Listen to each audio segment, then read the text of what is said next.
Hey, you there. Thank you for watching, and welcome to Forge Lines Forever. Today, I have a 3v3 ladder matcher on the most amazing Noxious map generator. So let's go ahead and introduce our teams and our players. Starting off with Team 1, also known as the Red Team in the Northeast. Ending with Team 2, also known as the Blue Team in the Southwest. Starting off with Team 1's Western player, they're working our way eastward. We have in Ruby Red, Team 1's Zawirazak. He is playing as an Aeon for this match, and he is a 1587 rated player. To his southeast, we have in Chevy Crimson, the middle line player here for Team 1. It is Call. He is a Seraphim for this match as a 1604 rated. He is the highest player on Team 1. And continuing on in the same direction, we have in Orange to color orange, blending in with his environment decently well. It is Gib. He is a Seraphim as well as a 1578 rated. So for Team 1 side of the map, there are 2 Seraphim, 1 Aeon. Team 1 lacks UEF and Cyber Technology.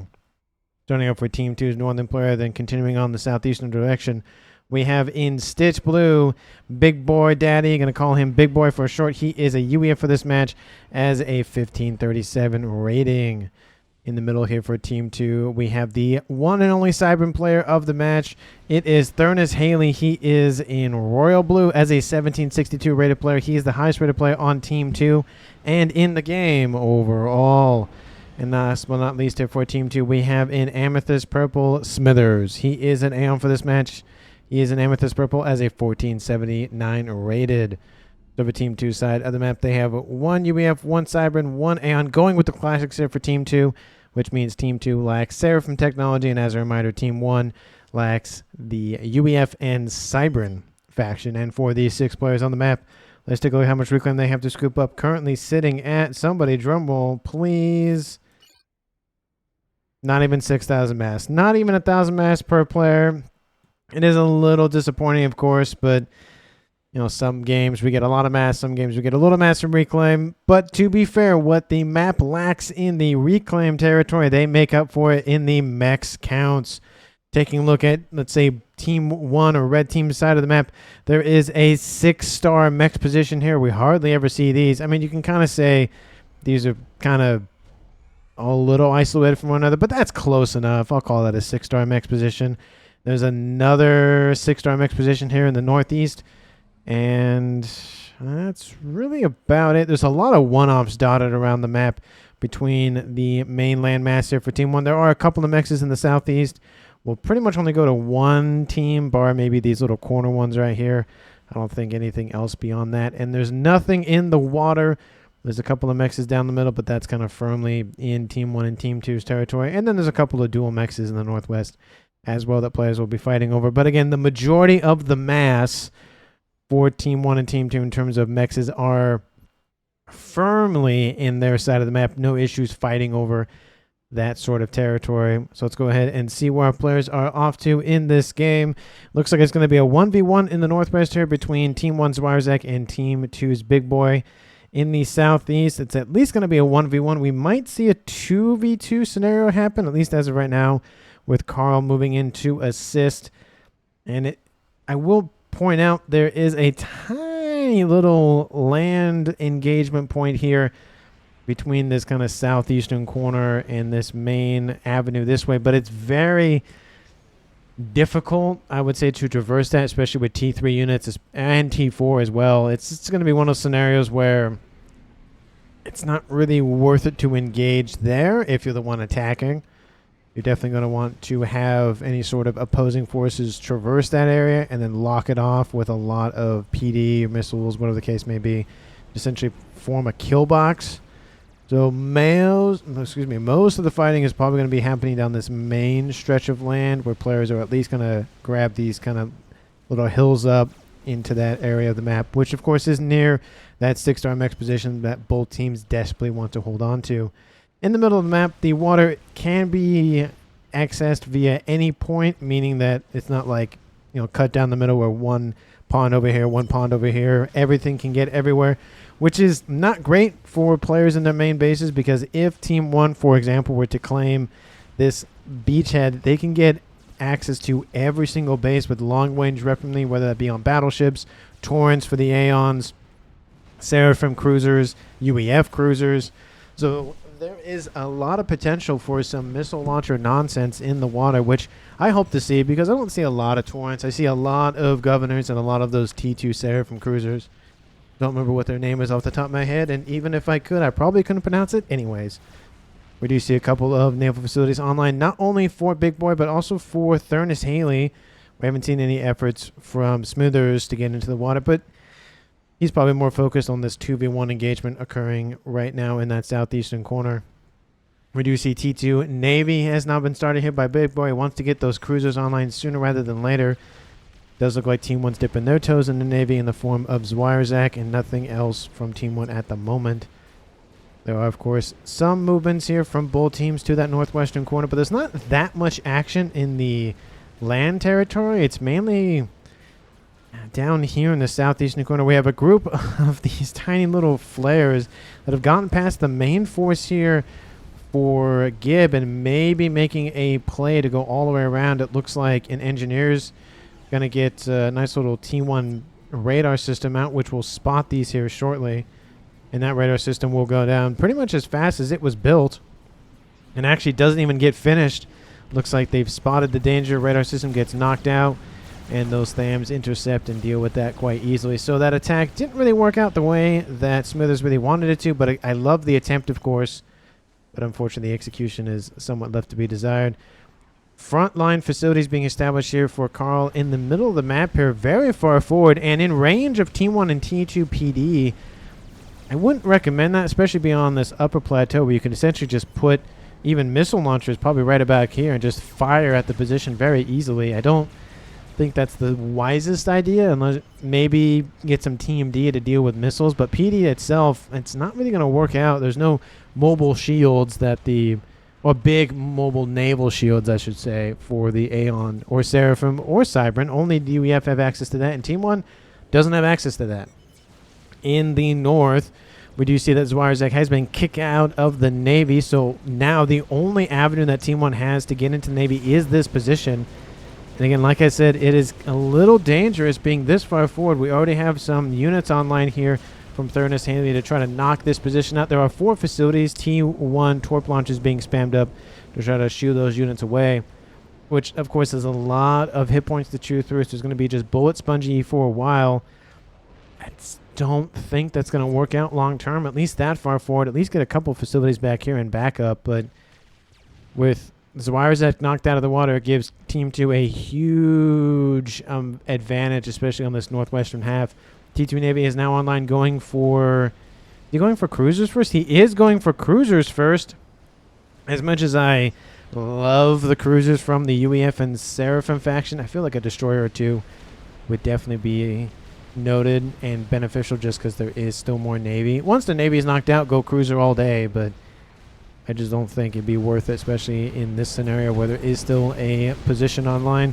Carl defending quite nicely here, getting some more subs online, trying to shoo the subs and frigates away from Thurnis Haley, and we'll be able to do so for the time being, but we'll see how long, again, that position lasts. It looks like there's a little bit of units trying to assist on the water side of things from Gib. He's going for another upgrade, most likely Nano. So he has Gun T2, and I'm assuming Nano coming online here shortly. So very tanky comm there, and Smithers has gun speed / range on board. Thurnis Haley still in his main base, going for T2 air, actually going for T3, apologies. That's actually very, very early, especially in ladder situations, to go for T3 air. We see in the northeast T3 air already even done, so what am I talking about? Carl's the one in Navy, and going for air, we do see the same situation over here, to be fair, but of course that's expedited by all of the mass that these players are getting. I mean, we're talking about already 250 mass per second for Team 2, and Team 1's at a little over 200. So they are getting up there very quickly. There's a little bit of kind of loss in mass income here for Zwirerzak side of things now that these cruisers are online. Team 1 bombers overhead going after those frigates, but the bigger target, of course, is the cruiser. We do see that Team 2 has now gained to the northwestern corner. Again, that is 4 mexes in total if you don't count the one over here. 4 mexes can make a huge difference. And of course, it just depends on how you use it, not necessarily how much you are getting per second. Large group of T2 units inbound going for the shoreline. They are blazes in this mix, which means they can get onto land. Missile is outbound from Team 1, going after another T2 max. That's going to hurt. That's going to take 6 mass a second off of Team 2's income. Looks like Smithers is really hurting for mass as well, and power on top of that, so really hurting for that income. Large group of subs inbound, going to shove away the rest of the subs here from Team 2's throwing to Staley. He needs to get some counter subs online. I mean, he already has some, but needs to get more of them. Or you can just go straight Destroyer if he wants to, but he's focused on air, which means he's probably going to go for subs, not subs, but torp launchers, torpedo bombers to go in after that. Couple of missiles raining in from now. This cruiser going after mexes here for Gib. He's not going to like that. He's upgrading the T2. He's definitely going to not like the loss in mass spent on all of that. There is a Team D over here. There's only one of them, so it's able to shoot every other missile roughly. Actually, no, it has to take 2 shots to destroy those missiles, so it doesn't look like those missiles are... They're coming in too fast for that TMD, essentially. We do see in the West, Team 2 is Big Boy. Doesn't have any upgrades on board, so he's a little bit vulnerable to snipes, but he's getting a transport with a couple of units on board. Looks like a nice little T1 AA with a couple of some strikers on board. I don't like the fact that their transport is kind of not great in terms of health. Easily shot down, so unless it lands very quickly and Team 1 doesn't notice, I just don't like how it's essentially less below 50% hit points. T2 PD starting to creep here from Gib, just slowly pushing in, and he actually went from missile, not nano. That's where that missile came from. And in a map like this, it isn't a 20 by 20, but it's decently big, probably about 16 or so by 16. So that missile has probably even played dividends at this point. I mean, almost 4,000 mass killed, and that's pretty much with his comm alone. Killed off a couple of mexes. We're repping up back up, though, here for Smithers on that southern side. Large T1, T2 force inbound here from Zwarzek. That's probably the first major engagement on land side of things.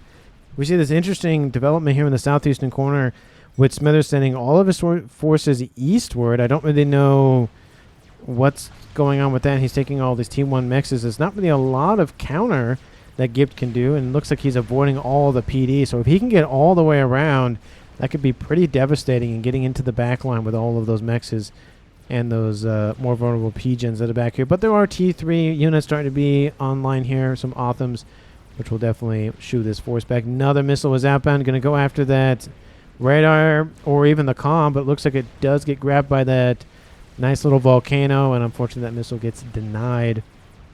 Looks like the subs have now moved northward, going after the cruisers that are stacking up for Big Boy, and he's again got to get some more units online. He does have a couple of Coopers in the water, to be fair, so trying to counter the subs from Team 1. Team 1 still only at the Team 1 stage for those naval units, so Team 2 is in full command of the Navy in terms of technology. But now we see some units inbound from Team 1's Zwarzek, who have now gone all the way around, and Big Boy trying to hold off that force, but they went after the T2 naval headquarters, which is suffering greatly. And there are a couple of frigates and one cruiser online. The cruiser isn't completely vulnerable to fire. It does have one cannon on board. I think it's 1 or 2, but it's not as powerful as the actual just destroyer. There's a couple of Coopers trying to keep all those subs away, but now they're focusing the cruiser. That cruiser's going down very quickly. And those subs are trying to get whittled down by said torpedo boats, but I think that cruiser is not long for this world. There it went. It just took a couple more shots than I expected. T2 headquarters still online, 2,000 hit points out of 16,000. Could have easily been focused down by this point, but it looks like Team 2 is now defended quite nicely. Yeah, definitely a missed opportunity there going after that headquarters, but they did take out a cruiser, which is fine, but I feel like they could easily have gone after that technology and kind of slowed Team 2's expansion a little bit in that regard. Big Boy is now sitting on a ranking veterancy, and T3 Air, of course, is been online for a couple of minutes now, so a couple stacks of ASFs are starting to brew. Nothing too dangerous for one team or the other. But this down here in the southeast looking not great. We now see that Gib is now retreated all the way back to this position and is just waiting, praying, hoping, being excited that this group of forces from Smithers is actually waiting Allows them to get some PD, some shields, whatever online. Nice little Otham coming in to stack up as well. One of them sitting over there. Those naval facilities not looking good here for Team 1 as they continue to be ripped apart. And even just as a logistical standpoint, being in a tight environment like this, it's really hard for units to traverse in general, let alone trying to be built and then moved off the line for more units. It actually would be a little bit better to put them in here, maybe 1 or 2 instead of kind of this bottleneck. It is a nice little place to bottleneck if that was the goal for Carl, but building actual units, it'd be better to put them over here. Still in the west, Zwirzak is now able to take out that T2 naval headquarters, so no, he did not miss it. And he's got a nice little facility online on the beachhead. I think he took out a destroyer there is what that was. Yeah, that was a destroyer. It's now gone now. Very unfortunate here for Zwirzak, getting some more of those mexes online. Team 1 and Team 2's eco so far sitting at roughly the same. Team 1 slightly ahead, not by much, but is now slightly ahead, about 30 or so mass per second. That number can make the difference, of course, as time goes on, but as of right now, it's not that bad. It's now skipping up to 40, so if that trend line does continue, it's going to get worse for Team 2 as this game progresses, especially now that Navy is now knocked out for not only Team 1, and Team 2 only has a couple of Team 1 facilities, but everybody essentially is just saying, no Navy, don't want to deal with it. We're just going for hover. We're going for land. Call it a day. This group of forces here for Big Boy is not up to the task. There's a couple of units stacking up, but this force inbound from Zwirzak might just blitz down this comm. The comm now sitting at 2-star efficiency, able to one-tap all of these blazes with an overcharge. Kills off another blaze, but I mean, if all of these forces were to focus him down, it might do enough damage, but I don't think so now at this point, with most of those blazes knocked out by some gunship and big boy fire. And those blazes trying to get around, but they've killed off a couple of Team 1 units and almost stopped the Team 1 PD, but I just think it's not really going to work out anytime soon. And now we see, of course, gunships starting to stack up here for Thurnus Haley as well. And he's getting his air facility nice and expanded upon, gets a lot of engineers as well to assist with scaling up the ASF and gunship count. Team 1, it does look like the air facility has been planned, and some players, of course, will detach their T3 air headquarters from the main grid just to make sure that there's no cascade and easy targeting and knocking out of T3 tech, which is just very smart to do, to be fair. You just don't get the huge adjacency bonus that you would if you were to attach it. Over here in the east, Gib actually taking a lot of fire from Team 2. We see a couple of subs over here and frigates. Not necessarily anything too dangerous. There are some Othams that are trying to catch up to them. And some hovertech units moving in to go about this avenue. Asylums, of course, can hover. We have Aurora. We have some Blazes. I think that's it. Oh, and some Ascendants. Ascendants can hover as well. So lots of hovertech units online being able to fight in a very essentially non-issue environment, meaning there's not really a lot of offensive units that can target them, and even torpedoes unaffected because they're hover, so you can't shoot at them with normal conventions anyways. You have to bring in T1, T3 bombers, or even just regular naval units, or even your own hovertech units. Those will also work. We do see, again, Gib has T2 gun and missile and 3-star veterancy sitting at just below green. So he's perfectly fine. Nothing really too dangerous. I think if all the units were going to rush him, it might be enough. The problem is, of course, there's the Othams over here. So if Smithers was going to go for the kill on Gib, then he'd have to do it when these Othams are not there, because definitely going to favor that engagement, as we see here with the Othams being able to poke out of the water and start killing off a couple of those blazes. The only downside, of course, with this map for both teams is that the main avenues of attack are down this way to the north and the west, and over here in the east and the south. There's really no straight line across the middle in terms of any sort of ramps, so it's kind of confines land engagements. Even if this section of the map was to be pushed by Team 2 Smithers all the way up to here, essentially the only other avenue in is, like I said, right here. Of course, in the north it's even worse. With this is the only avenue, regardless if you go land or sea option, unless you go air and drop forces with some transports, or you can teleport some units in. That also works. There's not that many units that can teleport, that being SACUs and comms. We see some missiles outbound here from Team 2 going after the facility. Is that enough? No, they need one more missile. Is there going to be some TMT built in time is the question. There are some now Exodus class destroyers online here and some Infinity class cruisers. Another missile was outbound. Is that going to be fast enough? The facility repped up a decent chunk of hit points very quickly. Not assisting the actual facility, but repairing it, which will mean that that missile is not enough to kill it off. So Team 1 will retain T2 Naval Tech in the water for the time being. And we see some counter missiles online here for Team 2. Sorry, for Team 1 on Team 2. Facility going to get immediately denied.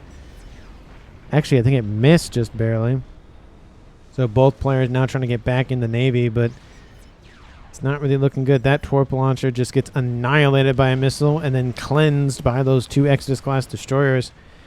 ASF starting to stack up. There's possible gunship rating here soon by Team 2. I don't know where they went. They were here at some point and they did disappear. Not really a lot of ASFs here for Team 1s though. So Team 2 is slightly in the lead for air control. Probably not by much. Nothing really too concerning, like I said, at this point. But at 23 minutes on the clock, Team 1, that is starting to be a little bit concerning in the mass department. 730 versus, let's say, 670. So 60 mass a second more for Team 1. Team 1 and Team 2, map control is 50-50. It's very fluid, bar my pun with the water joke.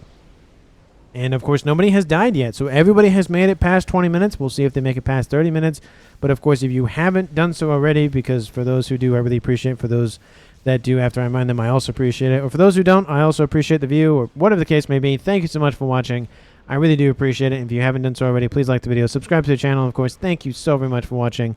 Hopefully, everybody enjoyed the sentence match from yesterday. If you haven't watched it, go ahead after this video. Just watch the other one from yesterday. It was a really good match. And, of course, it's really fun to watch just two giant missile launchers fire at one another and blow up everything. It's very entertaining. I love that kind of action. And, of course, I get to say the kaboom a lot, which sometimes hurts my voice because I say it too much. But sometimes I feel like I hurt my voice speaking too much in videos. But, it is the price of trying to be a YouTuber. You do talk a lot, and that's just part of it. Anyway, we do see in the east some Harbingers make it past the defenses here for Gib, going after all of these mexes. They do take out 3 mexes. That's definitely worth the price of 2 Harbingers. 1 Harbinger trying to really get at that T2 mex who's trying to upgrade the T3. That T3 shield unit has paid for itself in dividends, just trying to protect that T2 mex. And now we see a chicken online, which is probably very good to know here for Team 2 Smithers, because that is not great. There's another group of Harbingers inbound, and Gib is still retreating. 1 Harbinger immediately denied by that nice little overcharge. Will it get the second one? It does get the second mech, so those are 6 not fully ringed, but single ringed T2 mexes, 6 times 9, 54 mass per second that Gib is losing. And that was the difference roughly in the ecos between these two teams. But now it's not even just 60. It is almost 200 mass per second between Team 1 and Team 2. It makes me think Team 2 is hurting on power. No. Wow, no, that is the actual amount.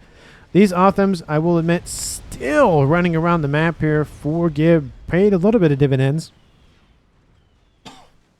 The unfortunate thing is now they're being fired at by some torpedo bombers, and they have no defense against that, so that's probably some dead T3 units. There are some ASFs, some being 1 inbound here from the air player of Carl, but 1's not going to be enough. It does take out a couple of bombers, though. There are there are some ASFs responding. Not as many as I would thought. They're all sitting right there. You might as well just stack them up. That's another bomber taken out. This ASF alone has probably killed off a squadron. Oh, no, that's half a squad. That's a wing. Half a wing? A squadron is 2 wings. Right? I think that's the math. ASF finally gets taken out, but a decent chunk of those bombers were lost. And now we see some T2 artillery being built, trying to shove all of this hover spam and other spam outbound from Zwirzak. And those Othams are not going to go onto land. I think that's a missed opportunity. Could easily have wiped out all of that artillery. And now we see some cruisers and destroyers inbound. Cruisers do not have missile capabilities. They have some air-to-air missiles, but no essentially air-to-ground missiles on board. But they do take out the rest of those bombers quite nicely. The Infinity class probably going to hurt because of these gunships nearby. And now all of these artillery are now being taken out by those T3 Othams. And there goes that dead cruiser. There's that destroyer in the mix, but looks like the gunships are targeting all the AA first. Definitely a smart play there. Some of these gunships working their way up to 1-star veterancy, so they'll be able to actually rep up their own hit points here shortly. But we have a nice little com, not really com, but fire-based com nonsense. Big Boy trying to PD creep against Swarzak. I don't know why he pushed his Ravager that far forward. It's in range of that T2 PD. At least it looks like it's in range of that T2 PD. Yeah, that you could stretch that shot. You can definitely get the AoE on board that Harbinger. Titans move in to take out the shield. They do a great job of that. Titans are going to be eliminated. Shields are down. Swarzak is going to be forced back, but at least this T2 PD could easily target that T3 one. I just don't know why it's that close. In the water situation, not really going well here for Team 2 and even Team 1. That attack gets denied primarily by all of this gunship fire. There's even some gunships still sitting over here. The artillery is taken out, though. The Team 1 can send more forces in and not really worry about being bombarded. But again, the gunships is another issue. Attack in the east has now commenced with that chicken that we spotted earlier on from Gib. This position is now gone, but now there's a T4 Colossus standing next to a bunch of Harbingers. Love to see those Harbingers. Fastest T3 unit in the game in terms of main battle line unit. And that chicken gets shoved away by said Colossus, being like, no, I'm just, nope. And now we see a monkey. Actually, that's what distracted the chicken. And the monkey's like, please no, please no, please no. Laser's still out. Please no, please don't target me. Please don't target me. The chicken actually not targeting that monkey, or targeting all of the naval units, all of the T1 naval units, I might add. And that chicken essentially going to die by the... Oh my... That was... Ooh, that was very close. Oh, and it's gone anyway. I was gonna say that thing had 50 hit points left. Somehow survived, which was very amazing, but it looked like its head was poking out just enough for that laser to come in and take it out. Ion Storm, of course, going to try to take out any naval units anywhere, but there's nothing nearby, so they're going to be essentially dead. Nice clump of mass for Team 2 to scoop up. That's in Team 2's hands, most definitely. There are some engineers nearby, but there's already engineers here for Smithers, so they're not going to allow those engineers nowhere. We do see some Torp bombers again moving and intercept all these Othams, and there are some gunships over here that can easily intercept those, but they haven't been given orders yet to engage. Team 2's pressure in the north by Big Boy continuing to just, again, force Swarzak back. It's a couple of T3 units assisted by a couple of T1s. And it's just PD creep after PD creep after PD creep. I would like to see maybe a T2 shield or something just in case Big Boy gets overwhelmed. Because I could see a scenario where Team 1 builds up enough units and just shoves them in his face and kills him because he's A, too far forward, B, without any support, and C, has nothing to fall back to. So that is a concern here for Big Boy, if he's thinking about it or not. Team 1's, of course, Gib is over here, still in that position, repping up those mexes he's already taken care of a while ago. It looks like with these two experimentals running around, they might go the water route. It looks like they are going to go that way. At least the monkey is. Maybe the Colossus will join him or just fall back. Looks like he's going to fall back and guard this position. I thought I saw a second experiment. Yep, there is a second chicken online here for Gib. And I will note 30 minutes have passed in the game, and a nuke, of course, is launched. And is there an SMD? There is, but it is not loaded. Ooh, that's a dead base. I was going to say nobody died yet. There is a nuke online here for Team 2's air player, and kaboom! That is a dead group of mexes. That is a dead air grid bar, a PGen. There's no... Well, there's the T2 air facility that was upgraded to T3. He knew that it was in danger. And that is a huge win by Team 1's player. I think Carl launched the nuke. let's see, 70,000 mass. 100,000 mass killed with that nuke. I'll give him 100. 99,200. I mean, that's 100,000. And that's probably due to the nuke that he killed off. That is devastating for Team 2. And Team 2 has been down in eco for a while. And not only that, they are now down in air power, at least going forward air power. Team 1 still has to get up to that point and then surpass Team 2. But that is devastating. There were some strap bombers being stacked up as well. There was a nuke in that mix. SMD was missed, though, so Team 2 still has that, but with a large amount of power knocked out.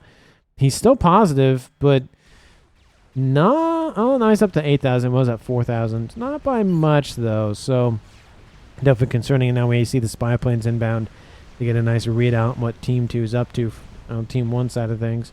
SMD built in this base. That one's almost loaded. And no SMD in this base. This one's vulnerable and probably will be the next target, to be fair. We do see Big Boy still pushing. We could see a situation where the nuke just targets him. Especially with the Fat Boy inbound. Taking out a Calm and a Fat Boy would be very beneficial, especially with Zwarzak being on essentially the back end of things, trying to constantly essentially back up because of all the artillery pressure or the PD pressure or the missile, whatever the case may be. I do like that there's one Furfur just kind of stuck in this very tight environment and just firing a couple of shots, not doing a lot of damage, but has now taken out now he's gone. But has taken out one unit, which is again better than nothing. A Team 1 unit that having no business taking out a T2 unit like that. I mean, again, like I said, it's better than nothing. Unit stacking up here. Second Colossus has now emerged from the supply lines, from the factories, stacking up against one chicken. There are some T2 PD being added to this mix, all of them all the time. The longer this goes on, Team 1 will be less favored to win the engagement. At this point, the best hope for this chicken is to engage the Colossus at point blank range, die and try to kill it by Ion Storm. This Colossus's arms are just kind of hanging out like, hey bro, I'm just here to hang out. Does look like the Harbingers are going to engage. And with 2 Colossus means 4 arms to suck and crush ground forces. And actually, it looks like they grabbed one of the shields, which is very not great here for Team 1 to lose. Of course, the Colossus focusing the chicken. The Harbingers moving in to assist, taking out all of the T3 units. This Colossus is not going to feel good after this engagement. And actually, it's dropping quite quickly. Looks like the chicken has now just given up and decided to just hug these 2 Colossi. It's just going to sit in the middle. Looks like the Colossi might be fine. The Harbingers are a different story. But they're actually going to fall back. All of those T3 units here for Team 1 are dead. PD starting to fire in the back lines, but the engagement does not go well here for Team 1. And still the Harbingers engaged, taking out a clump of PD there. Colossus better just fall back and not die to this Ion Storm. That will be a decent clump of mass for Team 1 to scoop up if they hold position. Oh, the shield saves them. Kind of saves them, kind of not saves them. That's just not... that wasn't worth it. You should have just sent that back home. Definitely not worth it. And of course, if Team 2 scoops it up, you know, Bob's your uncle. There's no issue. But now that another chicken is inbound, like I said, it's not really worth it in that degree. Another T2 naval facility. And in the northwest, there goes a nuke. And there goes a dead Calm here for Team 2. First kill of the game, 34 minutes. Dies by nuke. Let's see how much mass is that thing at now. 111,000 mass. Again, not as good as the first one, but still devastating in the sense that now Team 2 has lost the first play of the game. Did that artillery take out that? No, okay, there's a flat cannon in there. I was going to say, that artillery looked like it took out that gunship. The gunship might actually survive because it's producing some flak to protect it. Not gunship, sorry, that Fat Boy might survive. But that is a nice snipe here by Team 1. That is a kill. And that is now a 3v2 game in favor of Team 1. Airfight happening over the top of this naval facility with some gunships in the mix. Not as good as Restorers in their AA department, but they are decently good. They're better than broadswords, that's for sure. Second Colossus has now been added to the mix, replacing the old one. Chicken is also dead here. T2 Exodus class destroyers coming in to cleanse the Navy side of things on this eastern side. Team 1 and Team 2 have just been switching back and forth in terms of who has Navy, who doesn't have Navy. Because the player who didn't start in Navy initially, being Smithers on Team 2, is now the one that knocks out Team 1's Gib, who was now in the water as well. So we had Zwarzak in Navy and Carl in Navy in the beginning, with their opposites being in the Navy as well. And then all of them got knocked out, and then Zwarzak's back in the Navy. Gib gets in the Navy, and Smithers gets in the Navy and then knocks Gib out of the water. So kind of just flip-flop and whatnot. This is a T3 naval headquarters, though. There are some T1 frigates inbound to try to slow it down, but I don't think it's going anywhere, especially with I mean, I thought that was the destroyer, but that is a cruiser. T2 destroyers targeting a couple of mixes on the shoreline. Those are T3s too, so even if you take out those mass storages, that's still a clump of mass that thing is not producing. I think it's 9 divided by 4, a little bit over 2 mass per second, essentially, per mass storage, because you go from 18, I believe, to 27, so that'd be... Yeah, that'd be 9. If my math is correct, which is sometimes not correct when I do it off the top of my head. In terms of mass income specifically, Team 1 sitting at 1.3k mass income. Team 2 almost at 1,000. About to crest that there. I was going to say right about now. They are behind a huge chunk. At least 300 mass in favor of Team 1. Is that nuke still being loaded? No, it looks like it's a little bit of assistance, but not terribly enough. Another chicken being produced by Carl. Another air grid being expanded upon as well, so he wants to go just full air and just full send it. Missile ships online for Team 1's player of Zwarzak. Love to see those nasty little ships in the water. That's not a small pond. It's a decent chunk pond, but big boat, small pond. Love to see that strategy. Sometimes it works, sometimes it doesn't, but I do love to see it when it does occur. Colossus moving in, and that's a lot of Ravager fire. Trying to dodge as much as it can, but it does get a rank in veterancy, to be fair. Actually, no, it didn't get a rank in veterancy. It's weird, because I thought it just got a clump of hit points back, but I guess not. And unfortunately, that Colossus is dead due to gunship fire. And I will just say strap boy. Oh, that's another strap bomb. That's a dead Colossus if I've ever seen one. Missiles are inbound. I mistake them for some cruiser AA missiles, but looks like that Revenant will make it out. There is more flak inbound all the time. Team 1 donating a little bit of mass, but Team 2 has done it as well, so kind of a nice back and forth there. Fat Boy online. Another Fat Boy about half done. More and more and more and more PD being built. Actually, no, that's a nuke coming online here for Team 2. So we've seen a Seraphim one. We have seen a Cybrid one. Didn't actually get to see it fire, but we have seen it. And now a Stonehenge, so now we just need the Aeon to have the Quadfecta. Another missile ship online here for Team 2. So both of the naval players now, both Aeon, both going for missiles. I sense a lot of white dots in my future, definitely. Oh, sorry, yellow dots in my future, just buzzing around the map. Looks like this Colossus moving into the water. 3 more of them stacking out. Man, Smithers is pumping that mass in units count out. Look at that. Producing less than half of the mass that Thurnis Haley has. And he has 4 Colossi. Well, actually, no, 1 over here. 2. He has 5 Colossi online. And missile ships inbound. Chicken in the water over here for Carl. And Carl's chicken is actually short enough to actually fire his weapon systems in the water. Unfortunately, also the Colossus is just barely tall enough to stick its little head above the surface and laser that chicken to death. Ooh, that's a dead couple of naval units, but that's a dead chicken. Oh, laser. Oh, it's not working. Laser's not working anymore. It's flooding the system's got to turn it off.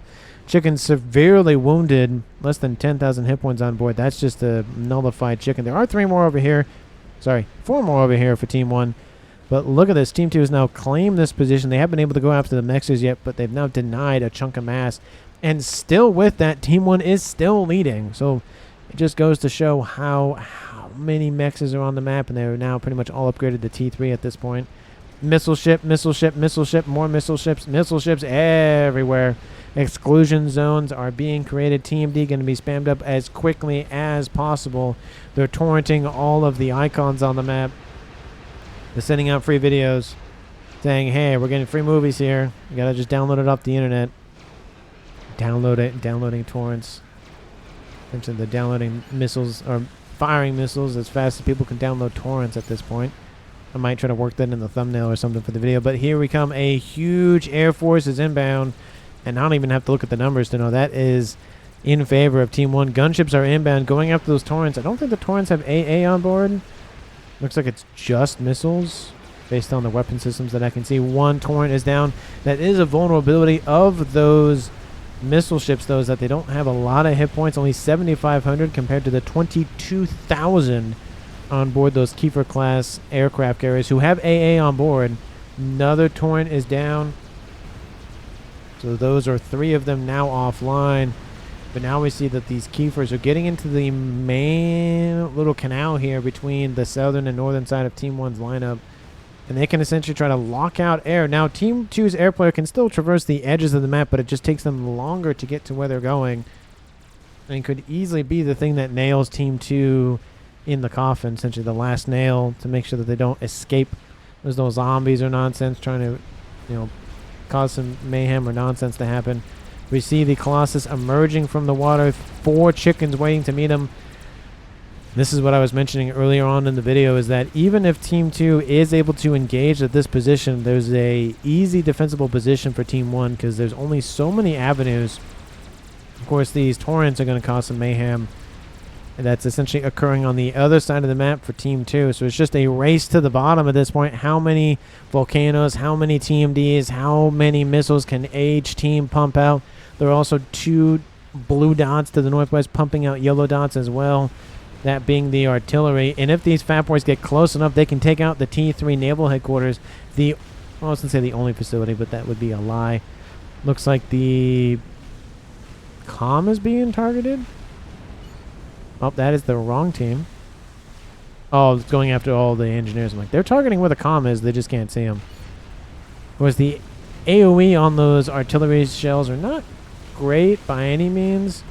Looks like some of the shots are actually getting denied by the other side of that, but it looks like now the structure, the main facility, is slowly being eaten alive by all of the kind of spread out of those Fat Boy shells. Some of them are missing, some of them are making it, so it's not as much damage as it could be, but there's a lot of dead build power here. Another missile ship coming online. No, that's a Keeper class. There goes the T3 naval headquarters. Not only locking out T2 Navy, but T3 as well. So those missile ships are the only one that'll be built for a while.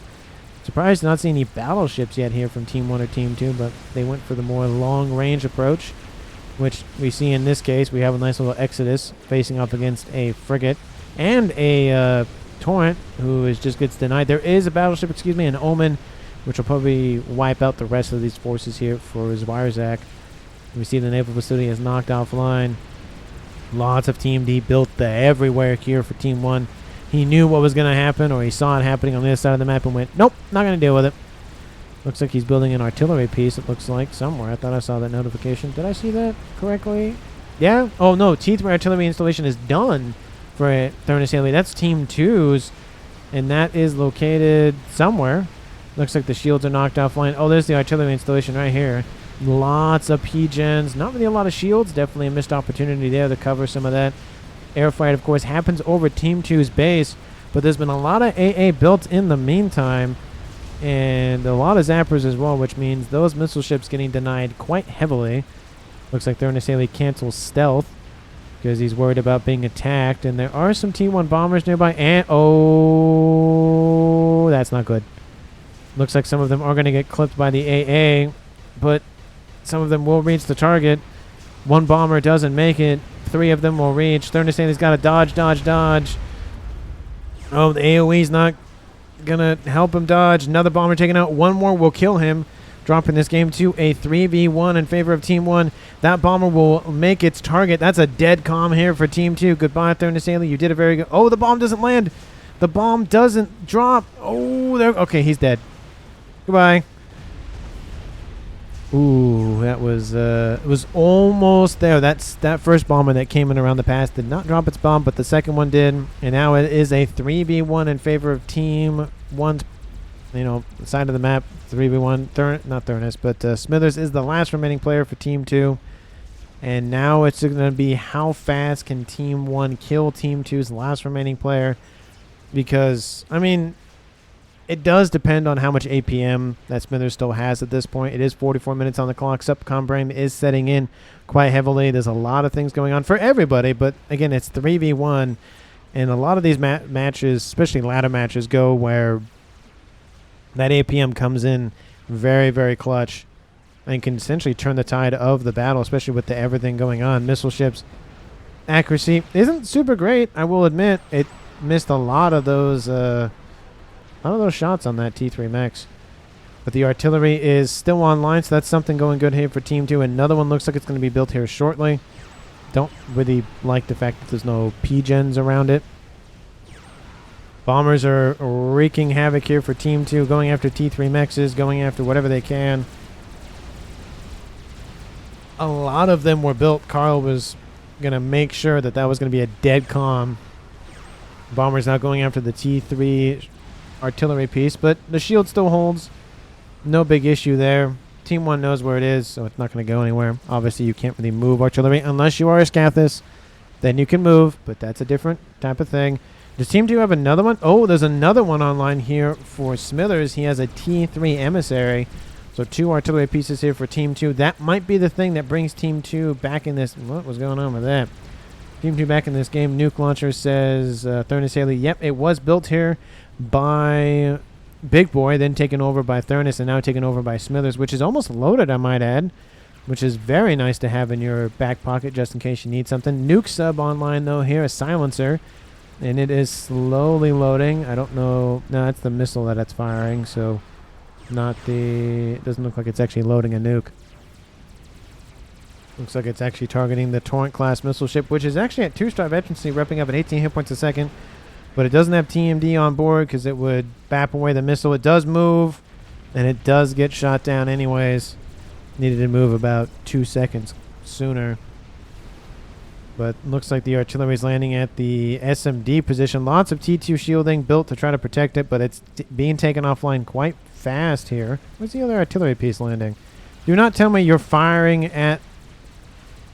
What is going... Where is that artillery piece going? It's targeting the land facilities or the naval units? I don't know what the strategy is with that, but looks like some Colossi trying to defend the emissary and gets denied by all these chickens that we saw that were built a long time ago. Strat bombers on the eastern side will get denied, though, with the chickens coming in clutch here for Team 1's Gib, taking out a huge thorn in their side now. They only have to deal with one more artillery piece. Now we see Yothothas getting up to 5-star veterancy here, so very hard to kill. A couple of battleships and destroyers in the water, but not looking good here for Team 2's eastern side now. Again, that's partially probably due to the fact that Smithers is running around constantly trying to deal with all the nonsense running around the map. Team 1 doesn't have to deal with that, and there goes that APM essentially. This entire base for him is dead and gone. Great grab here by Gib, just full sent him. I don't see any other units with them as well. It was just straight experimentals. And there were 3 Colossi and 4 chickens, and 4 chickens were just enough to overwhelm those 3 Colossi. Probably some were weakened, to be fair, but not going great. Smithers actually sitting here, not doing so well himself. Not a lot of hit points, and they're not regenerating very quickly. He does have the first shield. Actually has the heavy shield on board. Sorry, shield heavy, I should say. It's not heavy shield. Stupid, but anyway. Chickens could target the T3 naval headquarters, but not doing so yet. Taking out all the units first. Now they're targeting the T3 naval headquarters. There is an absolute metric ton of Team 1 bombers overhead. That facility will be knocked out, but that will be another dead chicken. Team 2, that nuke is probably going to be their last major play. Artillery still raining in on this position. Is that the only SMD? That's not. No, there's one over here. It's not loaded though. That one should still be able to fire and take out the base here for Team 1's Carl. But look at the damage done. That air grid is gone. That air grid is mostly gone. Carl's now up here to the north, hanging out with a nice little P-gen. Looks like more T3 facilities in terms of shields trying to be spammed about to defend. And that's a lot of bombers. It looks like Team 2 now has air control with the death of a ton of air. And, of course, mainly due to the fact that Thurnis just full sent it with air facilities. We do see another artillery, like I figured was... Okay, so I appreciate the Omni. Please don't put it there. I just I get it. You want to conserve resources and whatnot. And it costs less power to run it next to T3 P-gens. But this should all be shields, not any of that. And why doesn't this one have P-gens? What's up with that? This one's just all by itself. It could fire technically twice as fast if it had all the T3 P-gens, but again, focus on other things, APM and the like. Just at least a couple of them. Let's couple of T3 P-gens just to assist, just a little bit, a little smidgen. I just don't get why the nuke hasn't fired yet. It's definitely loaded, and it's halfway to another one. This base could easily be taken offline. Of course, Team 2 doesn't know that, like we do. But definitely a missed opportunity there. More P-gens. Team 1 isn't going in the long-range artillery investment. They are building a Tsar, which I don't think is actually going to happen at this point. T2 going up to T3 now here for Zwarzek. He's getting back in the Navy Department. There are still more experimentals. Tons of TMD, so no missile ships over there. Decent amount of PD. Definitely needs a lot more than that, especially with the units inbound. There are actually dead units all around this position. I think that's a Kiefer class, just kind of hanging out down there. Fire at this SMD instead. Only got one shield. Yep, and that is 5 loaded too. That would be a great grab. All those Colossi. It looks like there was an attack earlier. Gets denied. That's a lot of mass to fund more chickens. And now it just kind of turns into this, who will capitulate first? Mass, please, says Warzak. SMD is actually taken out of this position. Wow, great job by that artillery piece. There's another one up here. It just got built, though, so it's not really that. And there it is. That's what I was waiting for. Team 2, the entirety of the eco is going straight, not the entirety, but most of it going straight to that T4 mobile experimental rapid fire nonsense that is the Scathis. 100,000 reclaim over here. How much reclaim is on the map in total? If Big Boy says 100,000, I wonder how much there is in total. Oh, you know, just a cool 315,000 mass. 100,000 of it just sitting right there, right on screen. Actually, how far can I zoom in before it yells at me? Nah, that far. So essentially 200,000 mass on Team 2's side of the map. That is enough to fund that Scathis. And it will probably be built very quickly because of all that mass. Artillery raining in. That SMD is... oh, shields are back online. And T2 going to be built to try to help it as well. P-Gen goes down, though. That's not a good day for anything that's sitting here right here. Shield are very good. The Seraphim shields are very good, but there's only so much damage they can absorb. There's only so much that you can assist before it's just too much. Oh, very interesting. T4 experimental battleship online in the Tempest variety for Wirezack. That's a dead omen. That's probably a bad omen here for Team 2. And we see some bombers inbound for Team 2 going straight for that Colossus. That is, ooh, that's a lot of hit points that are just gone. I feel like that might be shifted over to that. Nope. No. Oh, no. Yep, there it is. I was wondering if the orders are going to be changed to go straight for that Tempest. And they do. And that Tempest is not feeling good. That was one volley, and that wasn't the full breadth of them. Also some restores online. Swarzak. A lot of AA. We do see some ASFs going to clean up the rest of them. But that Tempest is not feeling good now. And then those experimentals go, okay, we're going to go back in the water. See you, bye. Not a good idea as well to stick their heads out of the water with some fat boys sitting nearby. Artillery still raining in. That Scathis is now at the halfway point. 52 minutes on the clock here. The air grid. Oh, it's missing some shield coverage. Ooh, that's a great hit there. Takes out another P-Gen. Put a shield, says Thurnis. Yes, thank you. 52 minutes. Somebody says it. Put a shield. Go underneath shields, says Thurnis. Oh, yeah, Smithers like, please, just don't die. Because he could get sniped, and that will be victory for Team 1. Half of that air grid now down. Cascade, nice grab there. Again, just trying to eat away at any resource that Team 1 has. P-Gen's not really doing good here for Zwarzak. Gibbs, decent at 5,000, and then Carl's... Oh, he's not... he's going up and down. Not doing super well, but still trying to keep things online. Keep the lights on, sort of thing. Bombers are inbound. Please tell me you're going for that comm that's not shielded. That would be just the worst thing to happen. Right? Oh, they are on. Ooh, they are on a collision course for that comm. That looks like a dead comm. Oh, yeah, they know where he is. That's a dead comm. ASFs are inbound. Strap armors are inbound. Remember what Thornus Haley said about putting your comm underneath shield coverage? Ooh. Goodbye. Team 2 loses the match. Oh, that is rough. And Carl's like, thank goodness. I didn't know where I was. Well, to be fair, like probably about a couple minutes ago. No, that's pointing out the reclaim. Yeah, move, says Big Boy. So, oh, that was at the last second, though.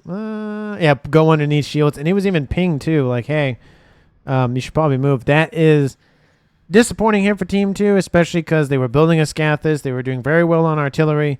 It was going to take a while for Team 1 to come near that base. There was this... Oh, where's that Tempest? There's that Tempest over here.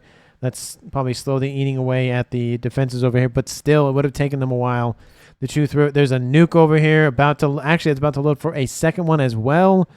But it just goes to show that you probably should check in on the comm once in a while. But to be fair, had the comm still been sitting underneath the shields, it might not have been enough. At least one. Definitely needed probably a couple more shielding. And even if Team 1 wasn't going for the comm itself, taking out one of the artillery was definitely going to take second priority as well. So there still would have been a consolation prize in there as well.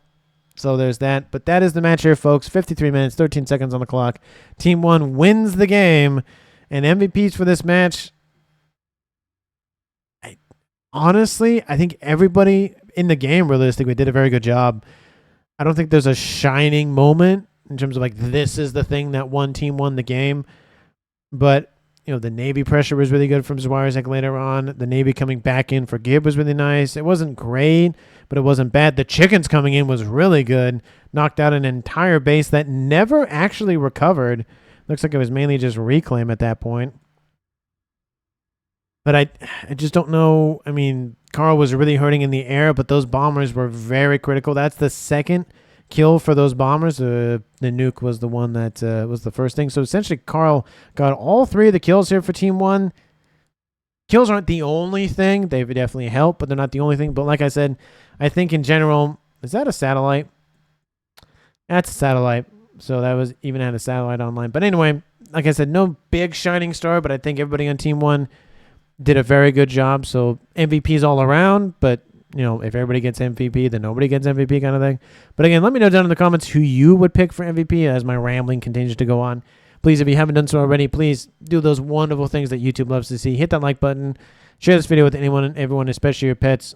Subscribe to the channel, of course. Thank you so much for watching. That is the most important thing you could do. Anything in the channel is watch the video. Thank you so very much for watching, and I'll see all of you in the next one.